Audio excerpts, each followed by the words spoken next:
Hello and welcome to peer learning. তোমাদের জন্য যে বাস্তুতন্ত্র এবং বায়োম সমূহ নিয়ে যে ক্লাসটা শুরু করেছিলাম, পার্ট ওয়ানের ভিডিও দিয়েছি। আজকের ক্লাসে থাকছে পার্ট টুর ভিডিও। পার্ট টুর ভিডিওতে তোমাদের জন্য 60টার বেশি এমসিকিউ কোশ্চেন থাকছে এবং তার সঙ্গে থাকছে বিভিন্ন কোশ্চেনের বিশ্লেষণ। তোমাদের কাছে রিকোয়েস্ট হচ্ছে, তোমাদের যদি ভিডিওটা ভালো লেগে থাকে তাহলে তোমরা অবশ্যই একটা লাইক করে দিও। আর যদি তোমরা চ্যানেলে নতুন হয়ে থাকো তাহলে চ্যানেলটাকে অবশ্যই সাবস্ক্রাইব করে দিও। আমি এই ধরনের ভিডিও নিয়ে ক্লাস করছি, তোমরা দেখে থাকবে। আগেরবারে যারা প্রাইমারি টেট দিয়েছো তোমরা বা দিয়েছিলে, তারা বুঝতে পেরেছো যে কতটা কার্যকরী ছিল আমার যে ক্লাসগুলো বা মক টেস্টগুলো। মনোযোগ সহকারে তোমরা ক্লাসগুলো দেখবে, আশা করি তোমাদের উপকারে লাগবে। তাহলে শুরু করছি আজকের ক্লাস। প্রথম প্রশ্ন, সাবানা কথাটির অর্থ কী? উত্তর হবে তৃণচ্ছাদিত ও বৃক্ষহীন প্রান্তর। অপশন সি এর উত্তর হবে। নেক্সট 2 নম্বর, স্থলভাগের বায়োমের জীবমণ্ডল কি নামে পরিচিত? উত্তর হবে পেডো বায়োস্ফিয়ার। অপশন বি উত্তর হবে পেডো বায়োস্ফিয়ার। নেক্সট, ভেল্ড তৃণাঞ্চল। ভেল্ড তৃণাঞ্চল কোথায় অবস্থিত? এটা উত্তর হবে দক্ষিণ আফ্রিকা। দক্ষিণ আফ্রিকার ভেল্ড তৃণাঞ্চল অবস্থিত। কোনটি আলাদা, কোনটি বিসদৃশ? এটা আলাদা কোনটা? এটা আলাদা অপশন ডি পুস্তা। ঠিক আছে, এটা কেন আলাদা এটা কয়েকটা কোশ্চেনের পরে তোমরা বুঝতে পারবে। স্তম্ভ মেলাতে হবে। স্তম্ভ, চ্যাপারেল। চ্যাপারেল গুল্ম জাতীয় উদ্ভিদ। চেস্টনাট পুরু ছালের উদ্ভিদ। পাইন নরম কাঠের উদ্ভিদ। আর আবলুস শক্ত কাঠের উদ্ভিদ। এখানে উত্তর হবে সি, অপশন সি। নেক্সট 6 নম্বর, নাতিশীতোষ্ণ তৃণভূমি বায়োম ধ্বংসের মূল কারণ কি? বনভূমিকে কৃষি জমিতে রূপান্তর। অপশন সি উত্তর হবে। পৃথিবীর কোন বায়োম কার্বন সিঙ্ক নামে পরিচিত? পৃথিবীর কোন বায়োম কার্বন সিঙ্ক নামে পরিচিত? সেটার উত্তর কি হবে? নিরক্ষীয় বৃষ্টি অরণ্য বায়োম। অপশন ডি উত্তর হবে নিরক্ষীয় বৃষ্টি অরণ্য বায়োম। নেক্সট 8 নম্বর, পার্কল্যান্ড কথাটি কোন বায়োমের নামের সঙ্গে যুক্ত? পার্কল্যান্ড কথাটি যুক্ত সাভানা বায়োমের সঙ্গে। Option A savanna biome. কোন বায়োমে অ্যানিম্যাল মাইগ্রেশন সর্বনিম্ন? অ্যানিম্যাল মাইগ্রেশন সর্বনিম্ন কোন বায়োমে? উত্তর হবে ক্রান্তীয় চিরহরিত বায়োম। ক্রান্তীয় চিরহরিত বায়োম বা নিরক্ষীয় চিরহরিত বায়োম। নিচের কোন বক্তব্যটি ভুল? কোন বক্তব্যটি ভুল? এখানে বক্তব্যগুলো দেখো একটুখানি। এখানে ভুল অপশন ডি, বায়োমে উদ্ভিদ এবং প্রাণী সম্প্রদায়ের সর্বোচ্চ বিকাশের স্তরকে সিরাল বলে। এটা ভুল। নিচের কোনটি লেন্টিক বায়োমের অন্তর্গত? লেন্টিক বায়োমের অন্তর্গত কোনটি? অপশন এ হ্রদ। 12 নম্বর, বায়োমের অন্তর্গত বাস্তুতন্ত্রকে মুক্ত প্রণালী বলার কারণ কি? মুক্ত প্রণালী বলার কারণ কি? সব পুষ্টিস্তরে কাজ করার পর শক্তি বাস্তুতন্ত্র থেকে বেরিয়ে যায়। এটা উত্তর হবে। নেক্সট 13 নম্বর, আর্দ্র নাতিশীতোষ্ণ বায়োমের প্রধান মৃত্তিকার নাম কি? প্রধান মৃত্তিকার নাম পটসল। পটসল মৃত্তিকা। স্তম্ভ আছে, স্তম্ভ মেলাতে হবে তুষক তৃণ। তুষক তৃণ স্টেপ। লোহিত তৃণ ভেল্ড। ব্লু স্টেম তৃণ পেরি। আর ব্রিজা তৃণ পম্পাস। এখানে উত্তর হবে অপশন বি।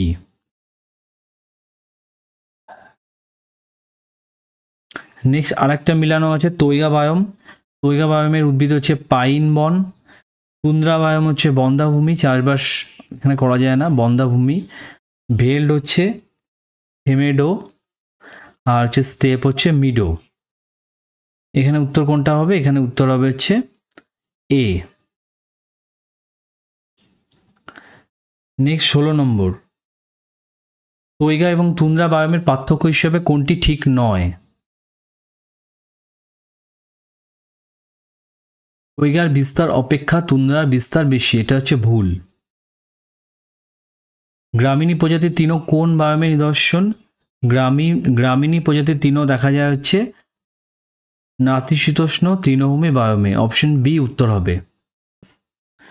পুস্তা নামক তৃণাঞ্চল, পুস্তা হচ্ছে তৃণাঞ্চল, পুস্তা নামক তৃণাঞ্চল কোথায় দেখা যায়? এটা হচ্ছে হাঙ্গেরিতে দেখা যায়, অপশন বি হাঙ্গেরি। ম্যানগ্রোভ বায়োমের ক্ষেত্রে কোনটি ঠিক?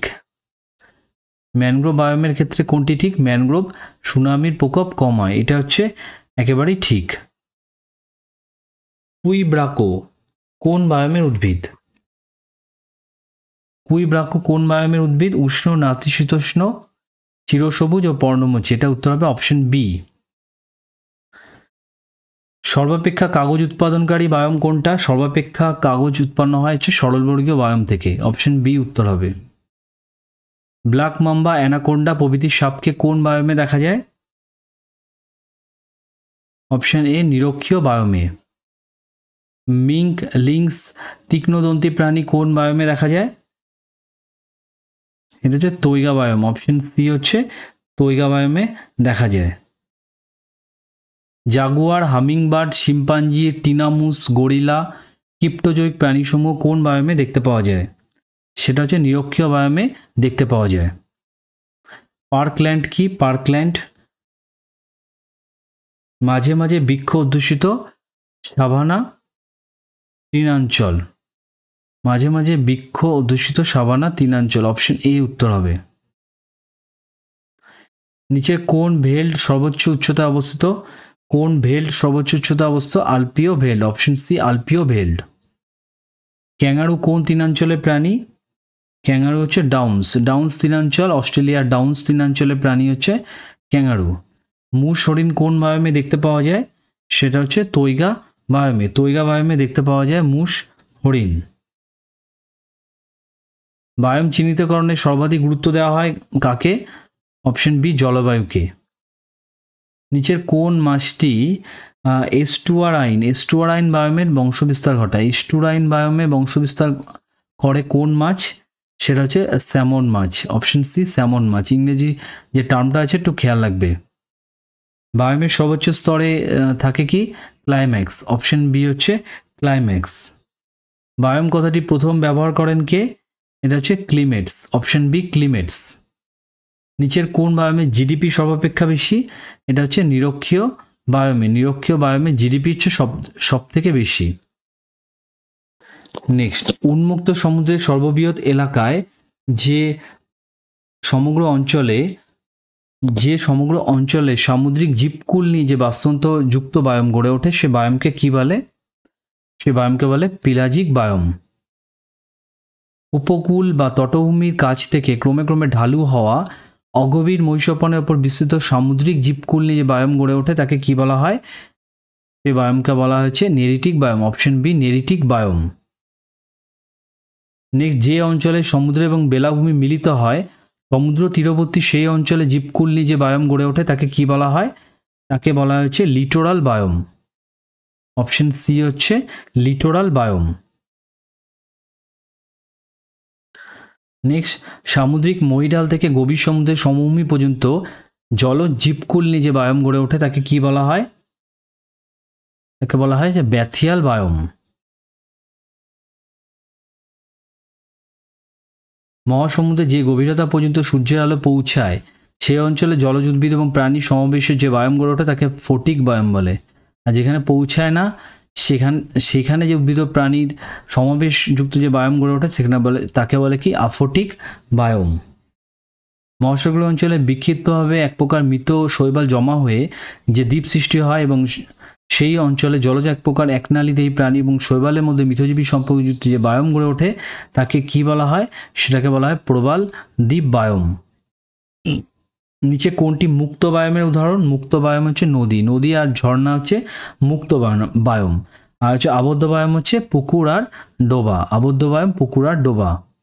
নিরক্ষীয় বা ক্রান্তীয় বৃষ্টি অরণ্যের উদ্ভিদগুলির সবচেয়ে উপরের স্তরকে কি বলে? সবচেয়ে উপরের স্তর 30 থেকে 60 মিটার পর্যন্ত, সেটাকে বলা হচ্ছে ডোমিনেন্ট লেয়ার। আর দ্বিতীয় যে স্তরটা আছে সেটা বলা হয় কোডমিনেন্ট লেয়ার। ঠিক আছে। ল্যান্ড অফ এটার্নাল টুইলাইট বা চির গধূলিযুক্ত অঞ্চল, এটা কাকে বলে? নিরক্ষীয় বা ক্রান্তীয় চিরহরিত অরণ্য। ঠিক আছে, এখানে সূর্যের আলো, গাছেরগুলো এত ঘন, এই গাছগুলোর ডালপালা যে এত বিস্তার লাভ করেছে, এখানে সূর্যের আলো পৌঁছতে পারে না এই জন্য, এবং জায়গাটা খুব স্যাঁতসেঁতে ধরনের হয়। নাতিশীতোষ্ণ তৃণভূমিকে দক্ষিণ আমেরিকা কি বলে? দক্ষিণ আমেরিকা বলে হচ্ছে পম্পাস, আর উত্তর আমেরিকায় পেরি বলে, আর দক্ষিণ আফ্রিকায় বলে ভেল্ড। আমি কোশ্চেন প্রথম দিকে বললাম। আর ডাউন্স বলে হচ্ছে অস্ট্রেলিয়ায়, আর ইউরেশিয়ায় বলে স্টেপ বলে, আর নিউজিল্যান্ডে বলে ক্যান্টারবেরি। সাভানা বায়োমে কোপেনের জলবায়ু শ্রেণীভাগে কোন বৈশিষ্ট্য লক্ষ্য করা যায়? কোপেন যে জলবায়ু শ্রেণীভাগ করেছিল, সেই কোপেনের জলবায়ু শ্রেণীভাগে সাভানা বায়োম কোন শ্রেণীতে পড়ছে? সেটা হচ্ছে AW শ্রেণীতে পড়ছে। সাভানা বায়োম ব্রাজিলে কি নামে পরিচিত? ব্রাজিলে কি নামে পরিচিত? সেটা হচ্ছে কাম্পোস। আর ভেনিজুয়েলা আর কলম্বিয়া হচ্ছে ল্যানোস নামে পরিচিত। তুন্দ্রা জলবায়ু অঞ্চলে শীতকালে যে তুষারঝড় প্রবাহিত হয় তার নাম কি? শীতকালে যে তুষারঝড় প্রবাহিত হয় তার নাম হচ্ছে পারগা। ঠিক আছে, অপশন সি হচ্ছে পারগা।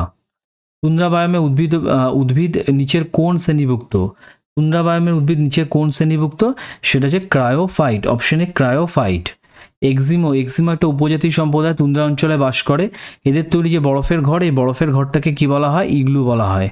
ইগলু বলা হয়। আর এই এক্সিমোরা যে নৌকা ব্যবহার করে বিভিন্ন শিকারের কাজে, সেটাকে বলা হয় কায়াক। আর টিউপিস হচ্ছে এক ধরনের, তারা চামড়ার তাঁবু ব্যবহার করে থাকার জন্য, সেটাকে বলে টিউপিস। আর ক্যারিবো এবং লেমিং এটা একটা ধরনের পশু, এরা হচ্ছে বরফের উপর পরিবহনের জন্য এদের ব্যবহার করে। গ্রিক শব্দ ট্রোপো কথাটির অর্থ কি? ট্রোপো কথাটির অর্থ কি? গ্রিক শব্দ ট্রোপো কথাটির অর্থ হচ্ছে খাদ্যের যোগান। ঠিক আছে, অপশন সি হচ্ছে উত্তর হবে খাদ্যের যোগান। বাস্তুতান্ত্রিক পিরামিড বা এলটোনিয়ান পিরামিডের প্রথম প্রবর্তন কে করেন? সেটা হচ্ছে চার্লস এলটন 1927 সালে। কোন কোন বাস্তুতান্ত্রিক পিরামিডের নিচের স্তর থেকে জীবের সংখ্যা উপরের স্তরে কম হলে তাকে কি বলে? নিচের স্তরের থেকে উপরের স্তরে জীবের সংখ্যা কম, এরকম ধরনের পিরামিড যখন বলে সাধারণত হয়। কিন্তু যদি নিচের স্তর থেকে উপরের স্তরে জীবের সংখ্যা কম হয়, তাহলে বাস্তুতান্ত্রিক পিরামিডটাকে ঠিক অন্য ধরনের হয়। বাস্তুতান্ত্রিক পিরামিডটা হচ্ছে এরকম ধরনের হয়। বাস্তুতান্ত্রিক পিরামিডটা ঠিক এরকম ধরনের হয়, সেটাকে বলা হচ্ছে ইনভার্টেড পিরামিড। ঠিক আছে, বাস্তুতান্ত্রিক পিরামিডটা নিচের স্তরে যে জীবের সংখ্যা আছে, নিচের স্তরের থেকে জীবের সংখ্যা থেকে ওপরের স্তরে, নিচের স্তরে যে জীবের সংখ্যা ওপরের স্তর থেকে কম। ঠিক আছে, এই জন্য এই পিরামিডটা এরকম ধরনের দেখতে হয়। উল্টানো পিরামিড বলে, উল্টানো পিরামিড বা ইনভার্টেড পিরামিড এটাকে বলে। গ্রিভর পিরামিডের গঠনগত একক কি? সেটা হচ্ছে গ্রাম বর্গমিটার পার বছর। নিচের কোনটি ফাইটোপ্লাঙ্কটনের উদাহরণ? ফাইটোপ্লাঙ্কটনের উদাহরণ কি কি আছে? ক্লাইমোডোমোনাস আর হচ্ছে ভলভক্স, এটা হচ্ছে ফাইটোপ্লাঙ্কটনের উদাহরণ। অপশন ডি উত্তর হবে। আর জুপ্লাঙ্কটনের উদাহরণ হচ্ছে সাইক্লপস আর ডাফনিয়া। ঠিক আছে, এটা হচ্ছে অপশন ডি, এটাও উত্তর হবে। ডেট্রিটাস কি? ডেট্রিটাস কি? সেটা হচ্ছে অসম্পূর্ণ বিয়োজক পদার্থ, এটাকে বলা হয়েছে ডেট্রিটাস। এই যে বিয়োজক যে প্রাণীগুলি আছে, ছত্রাক, ব্যাকটেরিয়া, এই বিয়োজক প্রাণীগুলো কি করে? এই বিয়োজক প্রাণীগুলো, উদ্ভিদ আর প্রাণী যে মৃতদেহ বা আবর্জনা আছে, তাদের যে বর্জ্যপত্রটা এটাকে আংশিক পচিয়ে ফেলে, এবং যে অসম্পূর্ণ যে অর্ধবিয়োজক পদার্থ, সেই অসম্পূর্ণ অর্ধবিয়োজক পদার্থকে বলা হয়েছে ডেট্রিটাস। ডেট্রিভোরটা কি?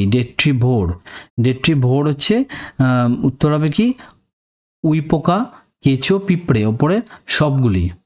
উদ্ভিদ এবং প্রাণীর মধ্যে যে পরিমাণ সজীব পদার্থ উপস্থিত থাকে তাকে কি বলা হয়? তাকে বলা হয়েছে স্ট্যান্ডিং ক্রপ। ক্রপ হয়ে গেছে, এটা ক্রপ হবে, স্ট্যান্ডিং ক্রপ। আর এর পরিমাণকে সাধারণত ক্যালোরি মান দ্বারা প্রকাশ করা হয়।